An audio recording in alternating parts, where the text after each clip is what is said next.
Have you ever played Jenga? That game of careful strategy where you pull out wooden blocks one by one, hoping the whole tower doesn't come crashing down. Every move is fraught with tension. One wrong pull, and it's all over.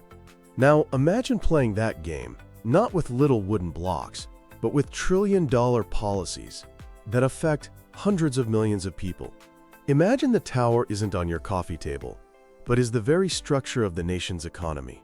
This is Legislative Jenga, and it's the unseen game that builds the most important, society-shaping laws in the United States. To us, it might look like a chaotic mess of debates and votes on the news. But underneath, it's a high-stakes performance of strategy, compromise, and sheer political will. Today, on G Fun Facts Online, we're deconstructing the masterful and often perilous architecture of landmark American laws. From the New Deal that rescued a nation from despair, to the unprecedented CARES Act that responded to a global pandemic, we're going to look at how these legislative behemoths are painstakingly assembled, piece by piece, against the constant threat of total collapse. Before we get to the dramatic stories, we need to understand the game board itself. How is a massive fiscal bill, one that involves taxes and spending, actually born in Washington, D.C.? The process is a journey, a labyrinth designed for deliberation and sometimes for total gridlock. The U.S. Constitution gives Congress the power of the purse, the authority to tax and spend. But the game usually starts with the president. The White House submits a budget request, a massive document outlining the administration's financial priorities. Think of this as the opening move. Once this proposal hits Capitol Hill, it's immediately dissected by the House and Senate budget committees. They draft their own version, a framework called a budget resolution. This isn't a law, but it's a critical blueprint. It sets the overall spending limits and can include special instructions for other committees. A powerful tool we'll come back to called reconciliation. With this blueprint in hand, the real heavy lifting begins in specialized committees. For taxes, the power players are the House Ways and Means Committee and the Senate Finance Committee. For spending, it's split. There is mandatory spending for programs like Social Security and Medicare, and discretionary spending for everything else, from fighter jets to national parks, handled by the appropriations committees. It's inside these smaller committee rooms that the first rounds of legislative Jenga are played. Members add amendments, cut deals, and build coalitions. They're adding and removing blocks, trying to shape the bill. If a bill survives the committee, it goes to the full House or Senate floor. Here, the game gets even more intense. In the Senate, there's the notorious filibuster, a procedural move that can stop a bill in its tracks, unless you can get a supermajority of 60 senators to agree to move forward. To get around this 60-vote hurdle, that special process I mentioned, budget reconciliation, has become a go-to weapon. Created in 1974, it allows certain budget-related bills to pass the Senate with just a simple majority. It's like a special rule in Jenga that lets you push a block through instead of carefully pulling it. Finally, if the House and Senate pass different versions, they have to create one identical bill, which then goes to the president to be signed into law or vetoed. This intricate, multi-stage process is the battlefield where the greatest fiscal dramas of American history have unfolded. Let's rewind to the 1930s. The Great Depression wasn't just an economic crisis, it was a crisis of faith. With the country in ruins, President Franklin D. Roosevelt's New Deal was a desperate, audacious attempt to rebuild. The lawmaking during this time was legislative Jenga on hyperspeed. Roosevelt's first 100 days were a whirlwind. The very first block placed in the New Deal tower was the Emergency Banking Relief Act. It was drafted, debated, and passed in a single day, a stunning feat that showed just how severe the crisis was. This act gave the president sweeping powers to stabilize the failing banks and restore public confidence. Then came a flurry of other blocks, the famous alphabet soup agencies. The Civilian Conservation Corps, or CCC, put young men to work on conservation projects. The Public Works Administration, or PWA, funded massive infrastructure like bridges and dams. The goal was to build a tower of hope from the rubble of despair. But building this tower wasn't easy. A major opponent, the Supreme Court, began pulling blocks out. Dominated by conservative justices, the court declared key programs, like the National Recovery Administration, unconstitutional. It was a huge blow, threatening the entire structure. Roosevelt even tried a risky move, known as the court-packing plan, to add more favorable justices, a plan that ultimately failed but showed how high the stakes were. The most enduring blocks of the New Deal came later, in what's known as the Second New Deal. This is when the Social Security Act was passed, creating a national system of retirement pensions and unemployment insurance. This was a masterclass in Jenga. The final bill was a complex compromise. For instance, to get the support of powerful Southern Democrats, agricultural and domestic workers were initially excluded, a concession that secured the necessary votes but had long-lasting consequences. The New Deal didn't single-handedly end the Depression, but it fundamentally reshaped the role of the American government, creating a safety net and a new baseline for what citizens could expect from it. It was a monumental feat of legislative construction. Fast forward to the 1960s. America was prosperous, an affluent society, but poverty and racial injustice were still deeply entrenched. President Lyndon B. Johnson, a true master of the legislative game, decided to build on the New Deal's foundation. His vision was the Great Society, and he unleashed a wave of programs to build it. Johnson was a legislative force of nature. He was famous for the Johnson treatment, a mix of charm, flattery, and intense personal pressure to get what he wanted.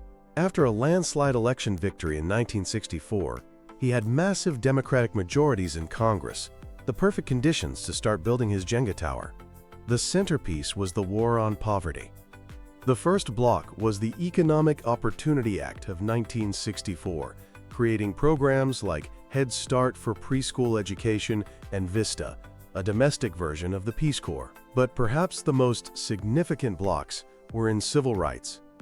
Johnson, a Southerner himself, threw his full political weight into passing the Civil Rights Act of 1964, breaking a filibuster by Southern senators to outlaw segregation. He followed it with the Voting Rights Act of 1965. Then came two of the biggest blocks of all, Medicare and Medicaid, providing health insurance for the elderly and the poor. The Jenga game for Medicare was fascinating. To overcome fierce opposition from the American Medical Association, which feared socialized medicine, a key compromise was added. The bill allowed private insurance companies to play a major role in administering the program. This concession was the block that stabilized the tower and allowed it to be built. The Great Society dramatically reduced poverty rates and expanded access to healthcare and education for millions. It was a legislative tower built on an audacious belief in the power of government to solve society's biggest problems. The 1980s brought a seismic shift. The economic malaise of the 1970s, known as stagflation, opened the door for a new conservative movement led by Ronald Reagan. He promised a revolution, and its core idea was Reaganomics, the theory that cutting taxes, especially for corporations and the wealthy, would supercharge the economy. The legislative centerpiece was the Economic Recovery Tax Act of 1981, or ERTA. Its passage was a brilliant game of legislative Jenga.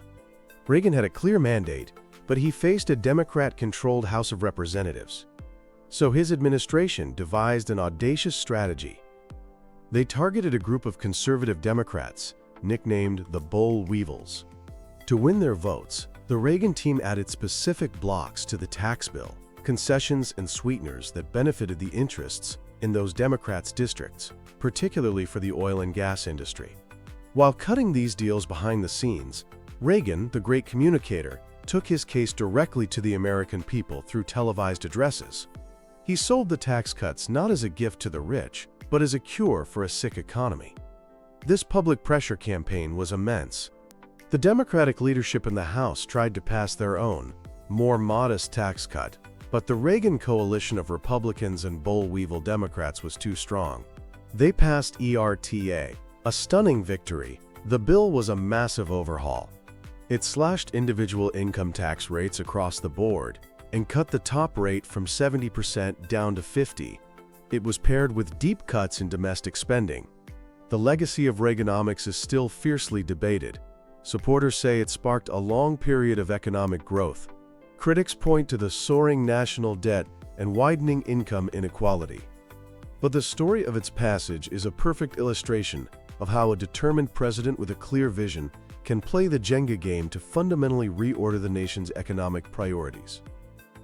Now for one of the most intense Jenga games in modern history, the passage of the Affordable Care Act, or ACA, in 2010. This was a high-wire act from start to finish. After Barack Obama's election with large Democratic majorities, there was a historic window for healthcare reform.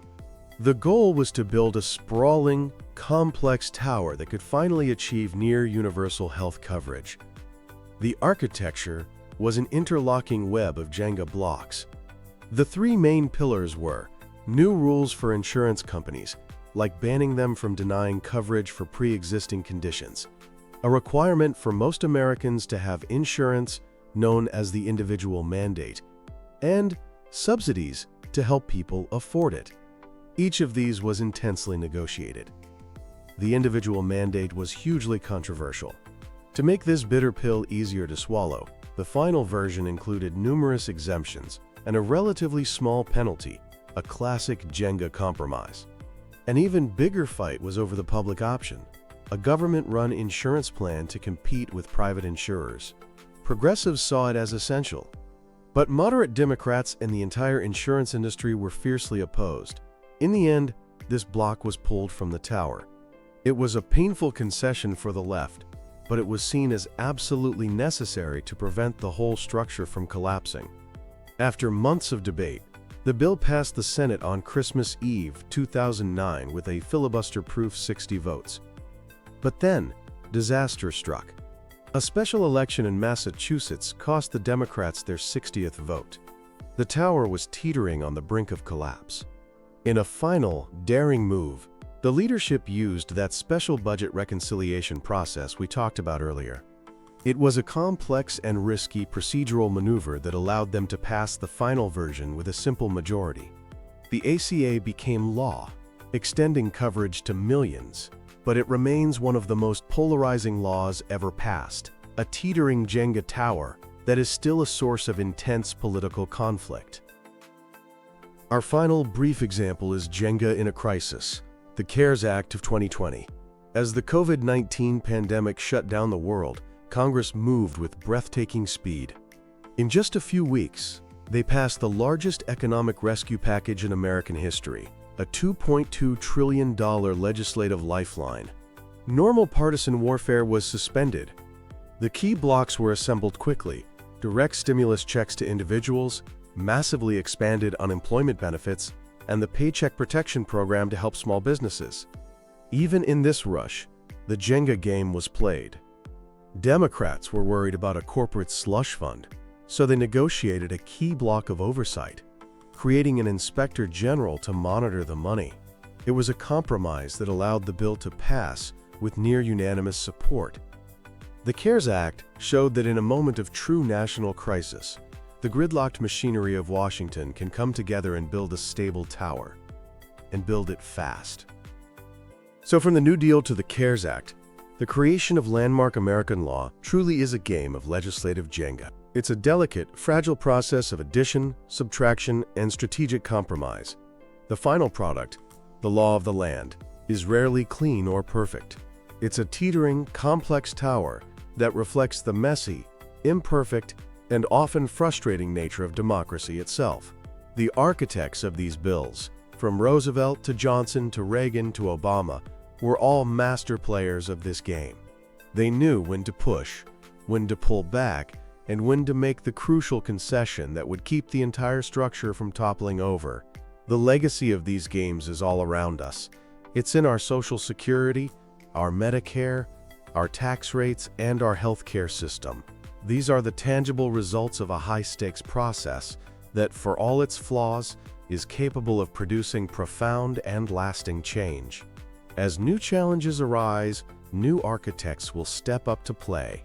They will try to build their own towers, adding new blocks to the ever-evolving structure of society. And the stability of those towers and the future of the nation will depend on how well they play the game.